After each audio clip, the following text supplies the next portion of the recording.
Velma sisters, we are so back! That's right, welcome back to the Velma Fan Club podcast, and we're taking you old school, all the way to the very first episode of television Velma ever appeared in. We're talking about the 1969 episode of Scooby-Doo, Where Are You?, the pilot, titled, What a Night for a Night. I am the Knight, joined as always by Knight spelled with a K. Who could that be? Who is in the armor? It could be anyone.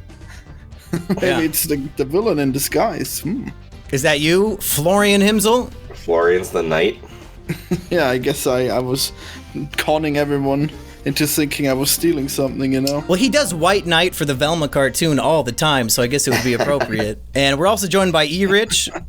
Yeah, that's right. So much good Velma content in this episode. Right from the start, that this was the runaway character that everyone was going to be talking about. Now, you might be wondering at home, why is it only the Three Musketeers here? Why is it only the original Peaches? Where are Kino Corner and Weekend Warrior? Well, they said, and I quote, "The Velma cartoon was so good, nothing else could compare. Why should we even bother?" Well, they said, my Velma is a black woman. They Yes. They didn't think that a white Velma would work. Yeah, Kino kept posting hashtag not my Velma over and over again. Mm-hmm. Yeah, come on, this Velma just loses her glasses and then she can't tell who Shaggy is. Come on. But we deserve better than that, right? Well, let me ask a real question, because we have now bookended the existence of Velma and really all of Scooby-Doo. We've watched the most recent interpretation, all 9 or 10 episodes, whatever that was, Velma, and now we've gone back to the very beginning, the very first episode. Florian and E-Rich, let me ask you, were we too hard on Velma? No. Not at all. Show? You really thought that what we watched today was like just leagues above anything in Velma? No, but it's a Saturday, or not Saturday morning. It's a kid's cartoon. Like, it's literally just like a bit of fun. Did they have kids cartoons in the 60s, E-Rich? I thought all television was for everybody. Maybe it is for everyone then. But yeah, you hear the adult males chuckling at the Scooby-Doo hijink. Yeah, this animated cartoon with the live-action studio audience laughter after every joke. I did not hear any children laughing. It was all adults. Yeah, exactly. So this is the most adult entertainment. Well, I need to get some impressions from you guys. Florian, what did you think of this? I mean, it was definitely less annoying than that zombie one because of what? Oh God! Well, there was so much. I mean, Scooby-Doo was entirely bearable. He was even funny at times, unlike in the zombie one where he was definitely not bearable. Yeah, he was pretty rough in that movie. So in the movie, I had a problem because Scooby's trying to murder cats the entire time, and that's the joke. Yeah, that too. They do better dog jokes in this pilot episode because they're investigating a guy who's missing from a museum, and Scooby being a dog, he sees this giant T-Rex skeleton, and the dog wants the bone. So when he takes the bone, the entire thing collapses. That's a good dog joke. Trying to murder my innocent friends is not so funny. That's how those work at museums, right? If you take one bone out, Yes. It all falls apart. Yeah, they're literally connected by the bones and not just held in place with like metal and screws. Yeah. And then somehow he puts it back together in midair. Scooby's talented. The physics of Scooby-Doo are truly insane. No way. That's what you got from this. Florian, at the beginning of the episode, Scooby is attempting to murder a bald frog. Were you offended by that? Maybe. I mean, I was pretty certain that was a frog, so I don't know why they were so scared of it, I guess he is homicidal all the way. Yeah. Well, what a rough dog. No, in case somebody's suspicious when I said, were we too hard on Velma, let me just give you an example of the types of jokes in this pilot episode, because genuinely Velma had better jokes. I'm just going to give Velma that credit. They're reading a sign, and it says, the guy who's missing, his name is Hyde White. And Shaggy says, I've heard of hide and seek, but I've never heard of Hyde White. Or really, you've never heard of just some random man's name before? What the They fuck? have Who to have, wrote like, this British- shit? They have to have British names explained to them. Yeah, this is like they're what like, the fuck? Shaggy, it's British. And this is 3 minutes into the episode too. Like they're just they did not front load it with their best material. Really, the episode doesn't get good until maybe like the final third. And really, when I got the biggest laugh was when Scooby put on the painter's outfit and started spraying the knight in the face with paint. I thought that was pretty good. I mean, that joke is so bizarre, the one that you said with the white. It's like he's just doing like really bad stand-up and Yes. everyone's just ignoring it. Even the laugh track doesn't do anything. And it's like, are you on an adventure? Well, I guess. Yeah, now that I think of it, the laugh track did laugh at a lot of shit that was not funny at all. So if even the laugh track's not laughing, that's a pretty bad joke. I think if a laugh track is old enough, it becomes funny because I don't find the laugh tracks of like Big Bang Theory entertaining at all. It's like so very canned studio laughter, but the fucking old timey laugh track in this was fucking great. Was this the first time that an animated show had a laugh track, or is this just something that they always did back then? Because Florian was shocked in the chat. Like he's like, "What, does this cartoon have a laugh track?" And I completely forgot about that. And I'm wondering, like, what is even the point? Do they not have confidence in their own humor, and they need to like tell the audience when something's funny, or is it the opposite? Are they so incredibly arrogant that they need to script laughter to their own jokes? Well, maybe there's like a point where it would feel awkward to watch it alone, but then if there's a laugh track, you feel like there's other people there. Does that make sense? Yeah, I guess if there was no laugh track, there would be a lot of awkward silences in this episode. Maybe the animation only stretched to 18 minutes, so they needed to add 4 minutes of them standing still while the audience laughs at them. Well, I mean, they actually laugh a lot at the animation too, so I guess everything's there, you know? And have we figured this out? Was it actually an audience watching the cartoon and laughing, or is it entirely artificially rich? I think it's artificial. I don't think there was an actual audience watching the cartoon that they then recorded. Yeah. How do you figure? I mean, they laugh at pretty arbitrary things. I feel like Go ahead. I mean, even if it was scripted, they would still like show them the cartoon, and then they would just have a sign that says "Laugh now," and that's how they would all know to laugh at the same time. But I feel like I've heard these old laughs before. Like, is the thing. Wow. Well, anyway, I want to focus on some of the characters here because they're introducing us to the mystery gang, and a pilot has to do a lot of heavy lifting to introduce new characters. And I think Shaggy is the most curious one. I feel like they had really no clue what to do with him, so he's a jack of all trades. We learn about Shaggy in this episode that he is the swingingest gymnast in school. He's a skilled ventriloquist who can throw his voice across the room. He's skinnier than Daphne for some reason. They say he's the skinniest in the group. So what's going on with Shaggy? I thought he was just a stoner. Now he's like an athlete. I think this is a big problem in the Velma show that they don't capitalize on Norval's other talents that Shaggy has here. I mean, that are clearly there. I mean, he has all kinds of crazy talents, like sword fighting and like other things. I think he played an instrument. I think he's got just different talents. I think it's capitalizing enough that he has more talents than just the modern Shaggy that's just eating all the time, No? I don't know. Maybe this was a bad idea for a podcast. Maybe we shouldn't have tried to review one episode of old Scooby-Doo. No. Very, very simply, like, they chose random things for him to be interested in the Velma show. And in this, like, you can see how he would be those things. He's very lanky. He's very tall. So they're like, oh, he's acrobatic. He can do all these things. He can fit into, like, very small spaces.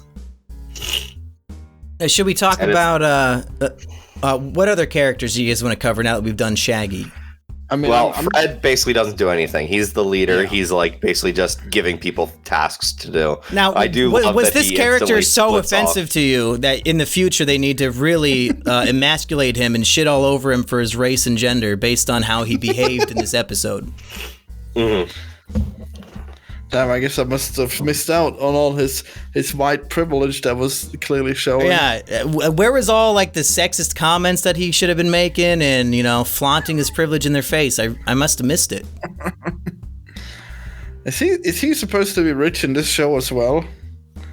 Probably. He's in high school and he has a whole van. I don't see him Yeah, working. I guess so. But Everich, what were you saying a second ago? Yeah, like Fred, I do like that Fred was like splitting him and Daphne up into a group, and everyone else kind of do whatever. He's a little horny. That's pretty famously how he operates. Wow, I didn't notice he did that. Amazing. Scooby's just a kleptomaniac. They go to the museum to, you know, check it out in the first place, and he finds a pair of goggles on a statue, and Scooby just steals them. And then they see the goggles, and somehow they find a book in the library that has a picture of the goggles and explains what they are and where they came from. Is that really what the world pre-internet was like? You had to go find a random book in the library that had a photo of the object that you found. Oh yeah, that's totally how it works. That's insane. I mean- Like, what book do you even open for that? Random Goggles of the World? I mean, isn't that the library that was in the museum? So it makes sense they would have the No, goggles. I don't think it Oh, was. It didn't? Damn. Well, Yeah. yeah, I guess it's crazy. Like, did he try to get a hint, or was he just actually trying to steal stuff? He was just stealing it because it was shiny. Wow. Like, how does he even get the idea? That's bizarre. Like, he sees this cat wearing the goggles and he just has to take him. Yeah. And then Velma, she does do the bit where she loses her glasses and she comically is so incredibly blind that she thinks the suit of armor is just Shaggy, and she tries to feed him medicine. It's so fucking dumb that, like, I don't know. No. I am blind as a bat without my glasses, but very clearly if there was a suit of armor in the room with me, I would not think that it was my very skinny friend. Yeah, especially because it'll make, like, armor noises, right? Wait, was it moving? Yeah. Yeah, I don't think it was moving at the time, but, like, I don't know, can you not see color when you got your glasses off? Well, that's what I'm saying here, Rich. Should we give Velma more credit as a show, seeing that the original Scooby-Doo was not particularly funny to begin with? No, but it's a late '60s cartoon. Like, Yeah. these are different things. They were They're for different trying. audiences.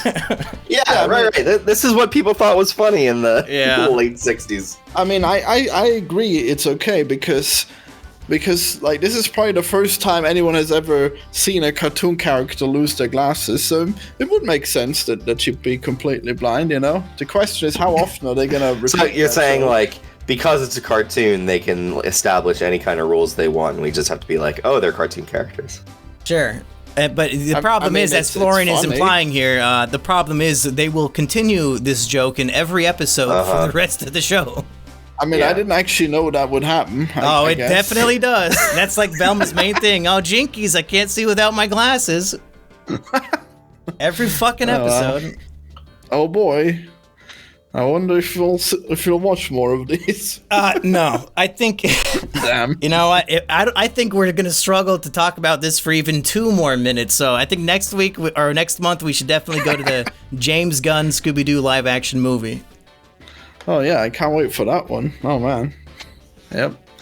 That I saw when I was young. Oh man, I probably aged horribly. No, it's probably okay. I mean, James Gunn is a talented writer, I think. E-Rich, you have any other thoughts on this Scooby-Doo pilot episode? It was incredibly clear who was going to be the knight at the end of the day, because they only set up like 2 characters that it could possibly be.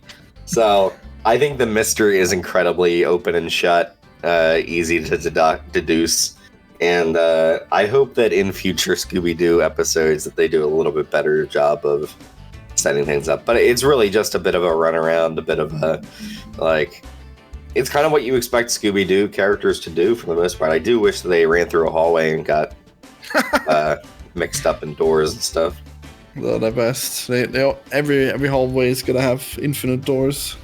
I guess it's not fair to expect the very first episode of something to have everything. Yeah, to have everything squeaky good. Like, of course, Shaggy's gonna have a bunch of weird traits that probably never appear again, like fucking throwing his voice like a ventriloquist. But I don't know, maybe he does that all the time.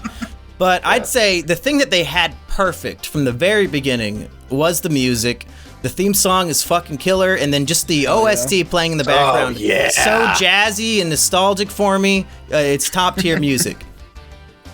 Oh yeah. Do do do do do do do. Yeah. I'm not gonna try to perform the instrumental, but goddamn, you know what I'm talking about. There's such cool jazzy like mystery music throughout. It's so good. I just remember watching the show as a kid and just being like, oh yeah, this is like exactly what I remember hearing. It's real good. Yeah, and the I would original recommend. Scooby-Doo theme song fucking rules. Come on. Should we all sing it right now? Wow. Can you tell me what a sliver is? You says you're there with a sliver, but you're not fooling me. I can see the way you shake and shiver. What's Well, it's either a very small amount of something, or it's like a small shine of something. I thought it was like when you got something in your finger, you have like a sliver. a splinter? Yeah, that's the. Oh wait. Maybe not then. But yeah, I would recommend listen to the OST for Scooby-Doo, Where Are You? You could probably skip this episode. Just listen to the music. Yeah, is there a lo-fi or the episode of Kino that you know how there's like YouTube videos where they like play the music from another room and it's like really muted? I want that with Scooby-Doo, where it's like there's Scooby-Doo music playing in the other room and there's like a house party or like mystery sounds going on in the room you're in, but next door you can hear their Scooby-Doo music. So you're the guy at the party who has his ear up against the wall to listen to Scooby-Doo in the other apartment? yeah. Mm-hmm. They don't even know I'm listening to Scooby-Doo right now? I am in your walls listening to the mysteries. Are you saying there are actually YouTube videos that have like this weird muted sound effect that you were talking about? They have ones where it's like nostalgia for when your parents were fighting as a child, and you can like hear a couple arguing faded in the distance. Yeah, and they add raindrop sound effects on the outside and all kinds of stuff. Yeah, I mean that is pretty amazing. I just like. I like how they just break into this museum, and at the end they call the cops, and the cops are fine with them having broken into the museum and also wrecked the museum. Well, that was one thing I was thinking was, okay, Shaggy, they threw him in like through the ceiling of the museum, and he falls and destroys 15 priceless artifacts. At this point, is the damage even worth finding the kidnapped man? But then the mystery reveals that all of the artifacts in the museum were actually replaced with fakes. So, no harm, no foul. That's why they broke so easily. They were fake. That's right. Except for, I would assume that they did not have a fake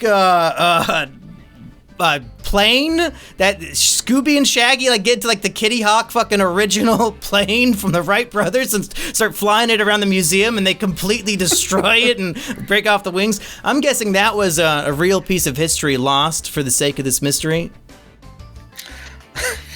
I like how that rhymed. Yeah. Mysteries. Yeah. So I guess since this is the pilot episode, they just he had to be a pilot. They don't establish like how they got together or anything, so it totally makes sense that they would do it in 2023 with the Velma cartoon. So I see that it really fits well into this entire universe, You see Velma as a worthy prequel series to what we watched today? Yes. How would that work? Would they get like race confirming surgery or something? Yeah, and then sent back in time. Changed Norval and Velma, and then they find a time machine or some kind of ghost sends them back in time somehow. Yeah, that's probably the end of Velma.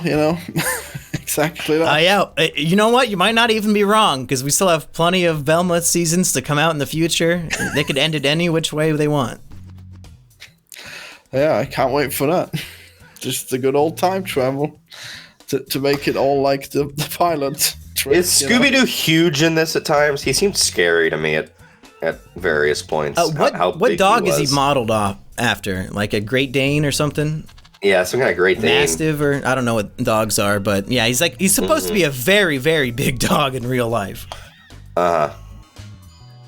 And he just completely pummels Shaggy all of the time, but it's fine because Shaggy is secretly Superman, so He's athletic he as doesn't fuck. take damage. The thing that stood out to me the most that I remembered from a kid was when Shaggy is standing like on this giant tall ladder, and then Fred puts like the tire jack under the ladder to jack him up even higher. That's not how that works. Yeah, no, I thought that was great though. I really liked that little bit. And it just goes up infinitely almost, and it's completely unsafe, and they almost kill Shaggy. Yeah, they don't give a fuck about Shaggy. He's just like, you Shaggy do it. spends about 5 minutes falling through the fucking house. Yeah, I wonder if he'd have to cartoonishly land on something. Yeah, that'd probably be like some kind of pile of hay, conveniently there from mattress factory. Assassin's Creed. Yeah. Well, we need to get the outrage for the comment section. So, Florian, what do you think was better? Scooby-Doo, Where Are You, or Velma? Well, I mean, I know I would rather watch Velma now. I know that. I just really enjoy the writing, but obviously Scooby-Doo, Where Are You is very classic, and it has earned its place in history. Yeah. Pretty hard choice. I'm guessing there are better episodes of this original series than the first one, because this one was a little meandering at times. And There probably are, but I also think that the show just kind of is this to a certain extent. Yeah, I'd be It's kind of just surprised. them. I'd be surprised if there were really good episodes, because, like how would this get good writing? Like, it's so much slapstick. Well, the slapstick is funny at times, but just like the opening of the show is Shaggy and Scooby are walking in the middle of like the spookiest place in the middle of the night all alone. Like, really? Like, why is this happening? Why couldn't it have been like they start off in the Mystery Machine and we can meet all of the characters? Why would the two cowards be introduced doing something extremely brave? Yeah, I mean, it's a very sloppy introduction all around. It's not really any particularly good writing here. I guess it's just like good performances and good. Yeah, Florian, did you notice that the voice actor for Fred, it is, they were right, it's the same dude who voices Fred's dad in Velma. I did not notice that at all. No. Yeah, man, what a good voice. Yeah, so we got him, we got Casey Kasem, Shaggy. Like, this is all the originals. I don't know who voices Velma in this. I'd have to find out. Mindy Kaling. No, that's not true. Oh, for sure. I don't know if she was alive. Oh yeah, man, can you believe this is like how Nicole old is Jaffe. This is 50 years old, right? Yeah, Yeah. that's right. Pretty. Damn, Nicole Jaffe is a looker. Really? Yeah. Should that be the thumbnail? Nicole Jaffe, bikini photo? Wait, 17, Wow. 16, 8. Why was season 2 only 8 episodes? It's like half the length of a regular season. That's Maybe so weird. the writer's strike in 1970. It could have any number of reasons, Guys, maybe I'm feeling too self-conscious here, but I feel like this is just a truly horrendous podcast episode. Like, I'm really regretting that we only reviewed the pilot episode of Scooby-Doo today. So, should we wrap this up and have some mercy on the poor audience if anybody is actually still listening? Yeah, though, it's good for our averages to put out a bad one every now and then, Yeah. just so people appreciate the truly good content that we put out occasionally. Yeah. Well, if Only the real Kino heads will make it through this 20-minute episode. what secret code should the real Velma fans post in the comments section, Florian? And thing that I completely forget. That Florian, Rich will your forget. turn.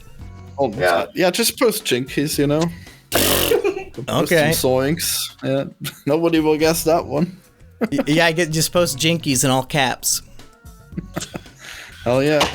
I do want to interrogate you a little bit here, Monkey, because what do you think we were going to talk about with a single 20-minute episode of a 60s TV show? Well, after we dissected every single episode of Velma, I figured we, could go 40 minutes on a 20-minute episode of anything. But it turns out the vitriol we get from Velma really fuels our conversation. It really does. And this is just kind of there. There's so much more going on. Yeah, there's so much more going on in those Velma episodes. I mean, this is much less fast-paced, so there would be much less in it. What's up? There was an 8-year hiatus between season 2 of Scooby-Doo and season 3. The people were not sure if they wanted him back. What the fuck? Why did it take 8 years? Did it come back as Scooby-Doo, Where Are You, or did it have a new name when it came back?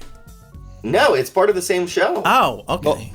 Well, maybe maybe the lead person who does the laugh track died, and they had to find a replacement. It took forever.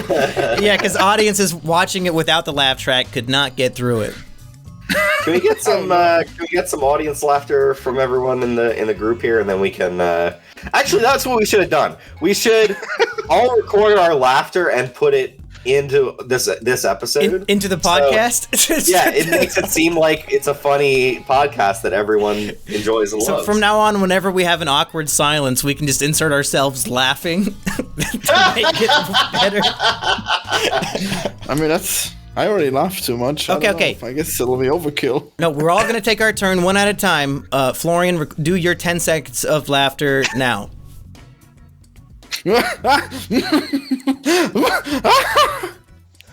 I'm terrible. Wow, that's the sound of you like in the audience at Scooby-Doo. That's you like doing a maniacal laugh, like you're about to kill someone.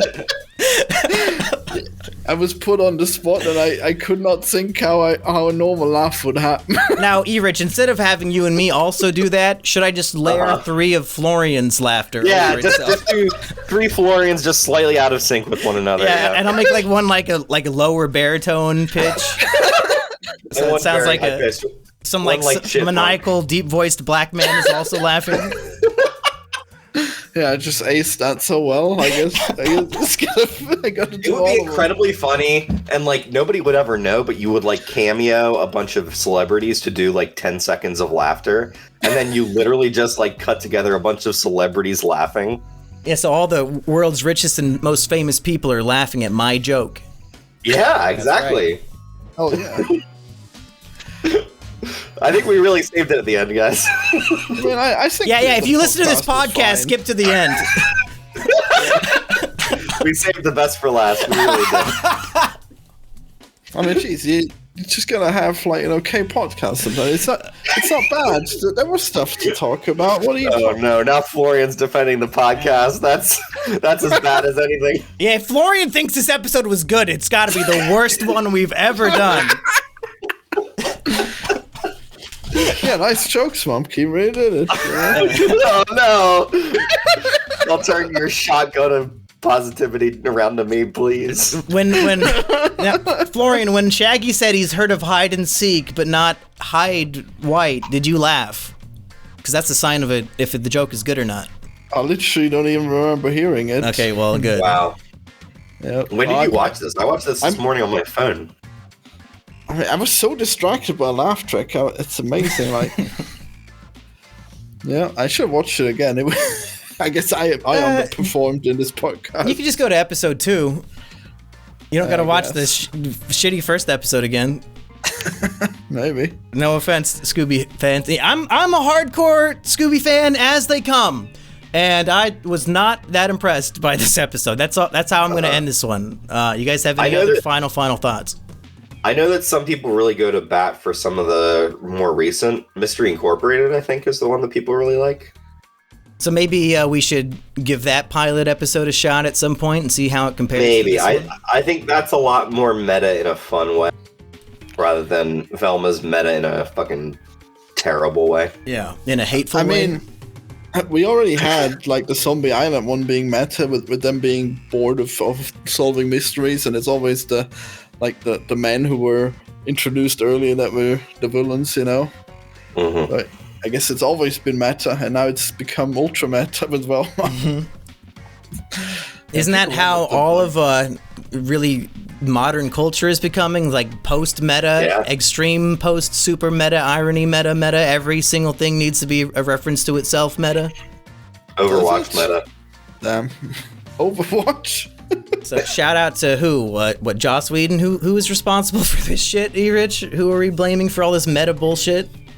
Yeah, Joss Whedon is good enough to blame for just about anything. No, I wanna blame the guy who plays Deadpool. What is his fucking name? Ryan Reynolds. Ryan Reynolds. Yeah, I blame him for everything. Okay, like, we did not need people copying Deadpool. Deadpool is not that great. Okay, stop everyone.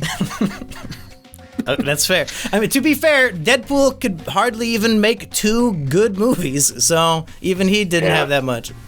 I mean, they were good, right? Did they just not make new ones? Was there not enough content? I thought the second one was a little substandard for me. Yeah, agreed.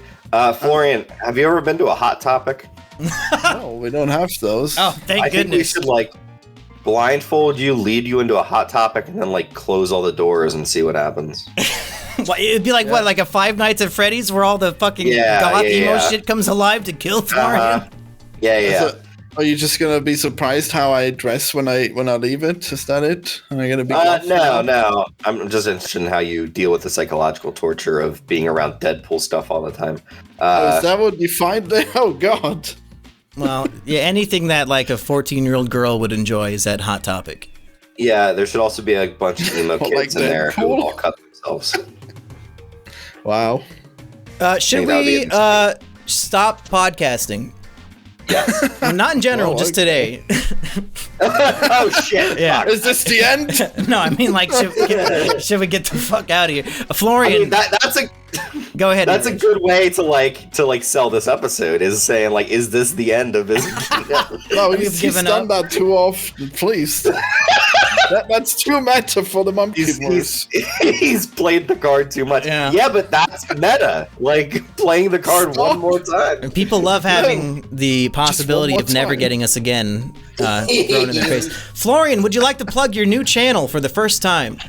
Oh yeah, everybody check out Anti-Reviews, my new channel where I review all kinds of movies and other things. And I already made one review about Knocking at the Cabin. I think it went pretty well. I'm a bit obscene in it, but it'll be good. I made at least 2 more videos that are gonna come out eventually, and then it's gonna have weekly uploads. So get hyped for Anti-Reviews, everyone. What's the purpose of calling it Anti-Reviews? Well, the purpose is that I disagree with movie critics on a fundamental level, and I will be making videos where I talk about how awful they are. And I do not want to be one of them, so I am Anti-Reviews. Wow. So you're like the Armand White of YouTube. I don't know who that is. He's also a man who disagrees with most critics, and some see him as a hero. Well, I mean, I agree with most audiences, so I'm the audience man instead of the critic man, basically. Florian is true. Florian is both a man of the people and a terrible landlord who takes his wrath out upon the people. He's a contradiction of a man. E-Rich, would you like to plug your new YouTube channel? Yeah, you can find me on YouTube at Simian Jimmy. Yeah, absolutely, Simian Jimmy. That's where all my content goes up. And then Twitter at TZARREVAN, as long as that site remains up. And my letterbox. You have doubts? Revan1138. I mean, the mobile, not the mobile, the desktop app breaks every fucking 3 or 4 days. So use an app for Twitter? Damn. I said the desktop, the site, the browser site. Right, yeah. Okay. Well, I mean, I feel like it's gotten better. I think it actually worked out. Oh my God! Who cares? Bye, everybody. Bye. Are we reviewing the Twitter desktop fucking website now? You could. No. I have things to say about it. God damn it. Do that on Anti-Reviews. Target some people who think that Elon sucks and be like, oh, Elon rules, actually. That's right. Look, he's done one thing right, okay? So far. Wait, what did he do? I mean, Twitter. I think Twitter is better now. Oh, shit. Okay. Yeah, I don't think should that be the next debate? E-Rich versus Florian. Is Twitter better now? I mean, if you want Anya Taylor-Joy to sell you a MacBook, then maybe that you consider that better. I mean that's not great, but like Twitter was too crazy with the bans. That's pretty certain, you know. People shouldn't have access to two forms of authentication. So Okay, well that one's pretty stupid. You're right, but the For You tab is superior. Okay, I discover all kinds of cool content that way. Previously, it was just showing you people you followed, so you'd never see anything new. Just was not good. Yeah, you had to rely on the goodwill of retweets, but now the whole feed of things that you might like. It comes right to you. Yeah. How enticing, just like on YouTube. Now we're unironically reviewing Twitter. Bye, everybody. Bye. Yeah, good night. No, E-Rich, please. What were you going to say? They're dying to know. Yeah, I was going to say that my For You page is filled with dumb bullshit that's on the rest of the internet now, which fucking sucks. I mean, you can just say you're not interested in this, and you can select topics that you're interested in. You don't have time? What are you kidding me? Like, if you're on Twitter, you have the time. What are you, insane? I'd be doing that the whole time if I did that. No, it learns. It learns. Like, I almost never see anything I don't like. Wow. Wow. That's a shock coming from you. You can follow topics, and then you see from those topics. It's really good. But I also don't want to give them information about me, so... Oh my god, he likes things. He likes Star Wars, guys! Get him now! He's the only one. Yeah, if they haven't figured that out by now, then that's on them. Well, you're not officially following the Star Wars topic, you know? Mm-hmm. Yeah, I had to unfollow that because it was fucking bullshit. Oh, was it? I saw the worst takes imaginable. I didn't know that would happen. Well, damn. I guess you can't. I guess it doesn't work for you then. Tragic. Okay, I have to assume I cut it off by some point here. So. No, yeah, I thought we were already cut off.